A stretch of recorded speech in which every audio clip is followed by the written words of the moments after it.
Annie Girardot, née le 25 octobre 1931, a marqué le cinéma par sa sensibilité. Célèbre pour Rocco et ses frères et Mourir d'aimer, elle excellait dans les drames et les rôles de femmes passionnées. Son naturel et sa capacité à transmettre des émotions brutes ont touché des générations. Girardot a également joué au théâtre, consolidant son statut de grande actrice. Elle est décédée le 28 février 2011 à l'âge de 79 ans. Romy Schneider, actrice française d'origine autrichienne, née le 23 septembre 1938, est une icône du cinéma. Célèbre pour Sissi et la piscine, elle excellait dans les drames et les rôles romantiques, captivant par sa beauté et sa sensibilité.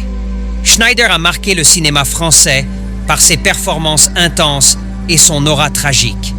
Elle est décédée le 29 mai 1982 à l'âge de 43 ans. Jean Rochefort, né le 29 avril 1930, est connu pour son élégance et son humour. Célèbre pour Le mari de la coiffeuse et Un éléphant, ça trompe énormément. Il excellait dans les comédies et les drames. Sa voix unique et son charisme ont fait de lui une figure aimée. Rochefort a aussi joué au théâtre, laissant un héritage riche. Il est décédé le 9 octobre 2017 à l'âge de 87 ans. Grégory Le Marchal, c'était une voix d'ange dans un corps fragile. Vainqueur de Star Academy. En 2004, il conquiert la France à 21 ans avec des chansons comme « De temps en temps ». Atteint de mucoviscidose, il transformait chaque note en un acte de courage. Le 30 avril 2007, à 23 ans, la maladie l'emporte. Les plateaux télé s'interrompent, les fans pleurent dans les rues et la France perd une étoile filante. Son association continue son combat, mais Grégory reste irremplaçable.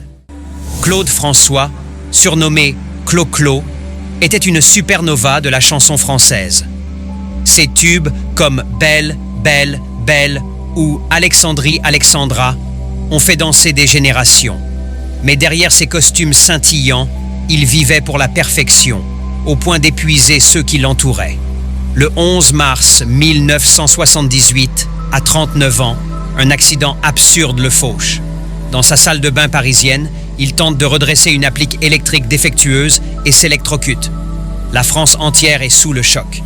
Les fans affluent devant son immeuble, les larmes coulent et les journaux titrent « Clo-Clo, c'est fini ». Claude Jansac. L'actrice naît le 1er mars 1927 à Assy-en-Multien. Dans Le Gendarme se marie, elle incarne Josépha Lefrançois, la future femme de Ludovic Cruchot, le personnage de Louis de Funès. Claude Jansac est identifié comme sa femme à l'écran. Ils font un tandem dans la saga de Gendarme, Les Grandes Vacances, La vie d'un honnête homme, Jo. Claude Jansac écrit une autobiographie « Ma biche, c'est Viti ». Elle fait référence au surnom « Ma biche », donné par Louis de Funès. Après la mort de ce dernier, sa carrière décline et elle ne reste active qu'au théâtre, en jouant dans des pièces comiques. Quant à sa vie privée, l'union avec son premier mari, Pierre Mondy, comédien et metteur en scène, ne dure que 2 ans. Son deuxième mari, Henri Chemin, travaillant chez Ford, fait la Ford Mustang prendre sa place dans le cinéma français. Claude Jansac meurt le 27 décembre 2016, à 89 ans. Lino Ventura. L'acteur naît le 14 juillet 1919 à Parme, en Italie. Dans « Ne nous fâchons pas », il joue le rôle d'Antoine Berretto, ex-gangster reposant en retraite. Lino Ventura commence sa carrière au cinéma aux côtés de Jean Gabin, dans « Touchez pas au Grisby ». Il connaît son succès avec les films « Le gorille vous salue bien »,« Le fauve est lâché »,« L'emmerdeur »,« Les tontons flingueurs » et « Le clan des Siciliens ». Parmi ses récompenses sont le prix d'interprétation masculine au Festival de San Sebastián pour la bonne année, un David spécial pour la bonne année et le César du meilleur acteur pour Les Misérables. En ce qui concerne sa vie de famille, il reste toujours fidèle à son premier amour, Odette Lucienne Lecomte, qui devient son épouse. Ils ont un fils et 3 filles. Lino Ventura meurt le 22 octobre 1987 à 68 ans, des suites d'une crise cardiaque.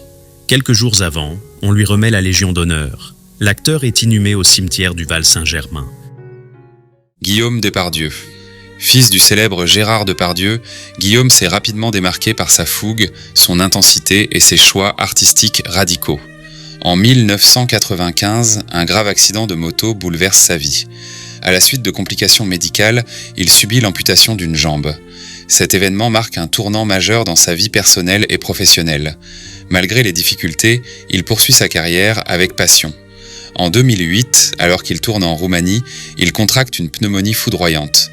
Il décède à l'âge de 37 ans. Même si sa mort n'est pas directement causée par un accident, elle reste intimement liée à celui survenu 13 ans plus tôt. Guillaume Depardieu incarne la souffrance d'un artiste en quête de vérité, parfois en guerre contre lui-même, mais toujours sincère dans son art. Jean Lefebvre. Le comédien naît le 3 octobre 1919 à Valenciennes. Dans « Ne nous fâchons pas », il incarne Léonard Michalon, un bookmaker indélicat. Parmi ses films notables sont « Les Tontons Flingueurs »,« On n'est pas sorti de l'auberge », « Le braconnier de Dieu » et « Un idiot à Paris ». Il apparaît aussi dans la série du Gendarme et dans la trilogie La 7e compagnie. On le voit aux côtés de vedettes du cinéma, comme Louis de Funès, Jean Gabin, Lino Ventura et Jean-Paul Belmondo. Jean Lefebvre fait aussi une belle carrière au théâtre. Il est un des créateurs de l'émission humoristique Les Grosses Têtes.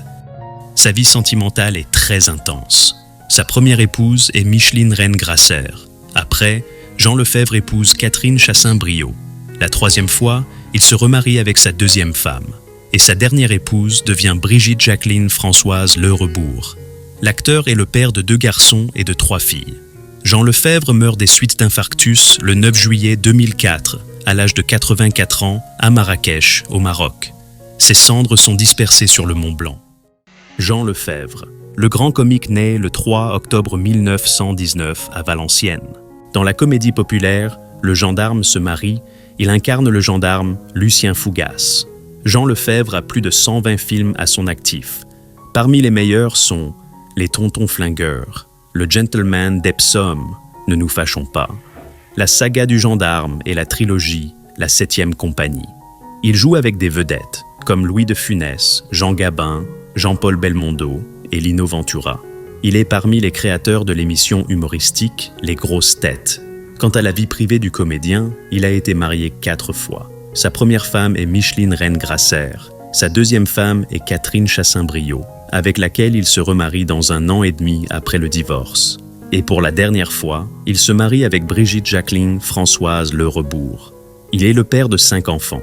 Jean Lefebvre meurt des suites d'infarctus le 9 juillet 2004, à l'âge de 84 ans, à Marrakech, au Maroc. Ses cendres sont dispersées sur le Mont Blanc. Geneviève Page.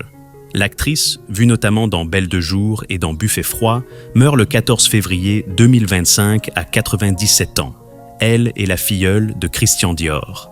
Geneviève Page joue avec beaucoup de finesse Madame Anaïs dans Belle de jour aux côtés de Catherine Deneuve, une veuve nymphomane dans Buffet froid, ou encore l'ambiguë Gabrielle Valadon dans La vie privée de Sherlock Holmes.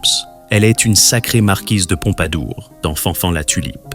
Geneviève Page mène aussi une carrière internationale au cinéma à Hollywood.